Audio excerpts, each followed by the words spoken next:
Dear friends, today we celebrate the solemnity of the Most Holy Trinity, and the readings fittingly give us an insight into the nature of God. But before we get to the readings, a little note on the doctrine of the Holy Trinity. Right at the outset, we need to acknowledge that the Trinity is absolute mystery. It transcends our human capacity for understanding. However, from the scriptures and the tradition of the Church, we believe that God is triune. The Father, Son, and Holy Spirit are co-equal and co-eternal and distinct from each other. There are three persons in one God. One of the most important aspects of the Holy Trinity is the relationality between the three persons.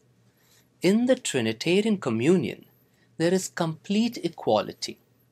No higher, no lower, no before nor after, no superior, no inferior. As all of us are created in the image and likeness of God, God who is the Trinity, God who is communion, by nature we all are communitarian. We cannot live in isolation.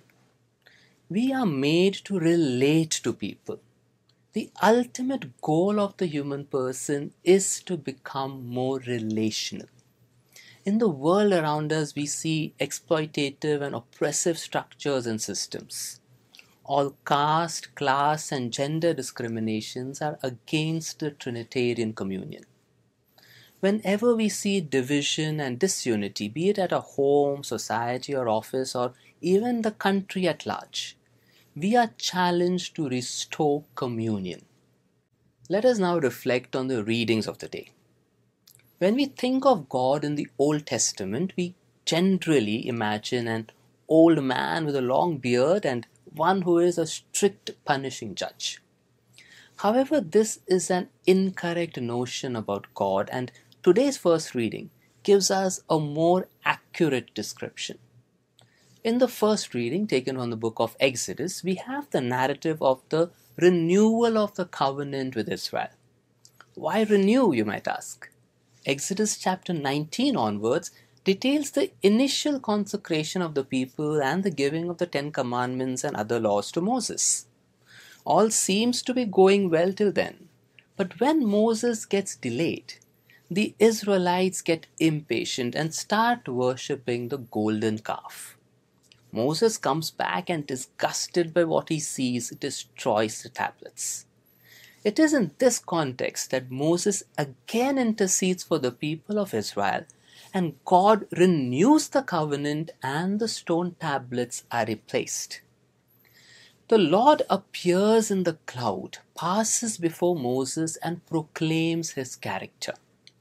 He is merciful, gracious, slow to anger, and abounding in steadfast love and faithfulness. Merciful in Hebrew rahamim is not pity. Mercy is love in action. Mercy triggers you to do something seeing the suffering of others. Gracious in Hebrew hanan literally refers to the leaning of a mother over her baby. Here the child can't give anything back to the mother. Undeserving love is given by the mother. When we are in trouble, God gives us this undeserving love. Slow to anger.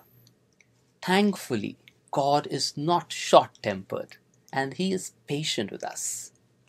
Abounding in steadfast love, that is hesed, and faithfulness. It refers to God's faithfulness to His people despite them repeatedly going away from Him. Let us spend some time this week and relish these words and see if we have had an experience of this insanely loving God.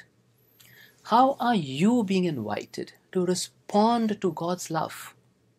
In the second reading taken from St. Paul's second letter to the Corinthians, Paul's final words to the Corinthians highlight the church's reliance on the power of the divine for the hope of its transformation. Paul mentions grace associated with Jesus, love associated with God, and fellowship associated with the Holy Spirit. Greeks often use the word grace, charis, to speak of patronage, that is support, especially financial or political. The word charis connoted generosity, generosity that demanded loyalty on the part of the recipient. Christian charis is the gift of salvation to all who accept Jesus Christ as Lord. The love, agape of God. Agape love is an unselfish love that focuses on the needs of the other person rather than one's own needs. The thrust of agape love is giving, not getting. The fellowship, koinonia of the Holy Spirit. The Greek word koinonia has multiple meanings: fellowship, participation, sharing, or contribution. The focus is on God as the source of grace, love, and community. Paul describes God as deeply engaged with people through the gospel of Jesus Christ. In the gospel taken from John, we have Jesus shocking the Jewish listeners by saying that God so loved the world. What's so shocking about that, you might ask? It's not shocking for us today, but back in the days of Jesus, the Jews thought that God only loved Israel. The universal offer of salvation and life in Jesus was revolutionary. The doctrine of the Trinity is derived from the self-disclosure of God in Jesus Christ. God didn't just feel pity for sinful humanity. God's mercy led him to action. Jesus Christ was sent as the Word made flesh. This revelation by God has to be complemented by the response of faith by us humans. What do I mean by this? Imagine a young boy and a girl are in a relationship. The girl remembers all the important dates and events and ensures that she gives the boy some special gifts. She goes out of her way to help him and care for him.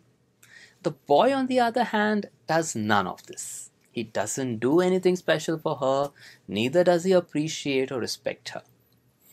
What do you think about this relationship? Definitely there is something fundamentally wrong in this relationship, isn't it? It is what we call a one-sided love story. They are not relating to each other. The boy is not responding to the love of the girl. By faith, man freely commits his entire self to God, offering the full submission of intellect and will to God. It is a total surrender and commitment to God in freedom, who gave himself in Jesus Christ. There can't be a one-sided love between God and us. Having said this, if only those who believe in Jesus will be saved, what about those who do not believe, those who do not respond in faith? You might say, isn't God punishing them? This is where we need to understand the importance of free will. Each human person has the possibility of saying yes or no to God. It is the choice we make against God or for God. If someone really and deliberately rejects God, they are themselves choosing a totally isolated existence. God does not impose it as a punishment. Each, by their free decisions and actions, has made a fundamental option for or against God.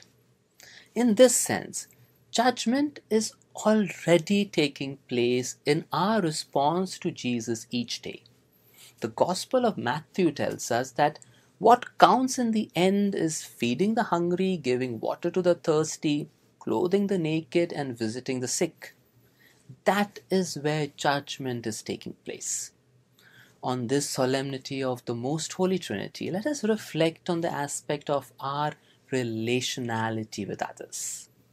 What is the nature of our relationship with God? Is it a one-sided love story? I pray that we keep growing in the love of the Holy Trinity. and respond more generously to this love. May God bless us all.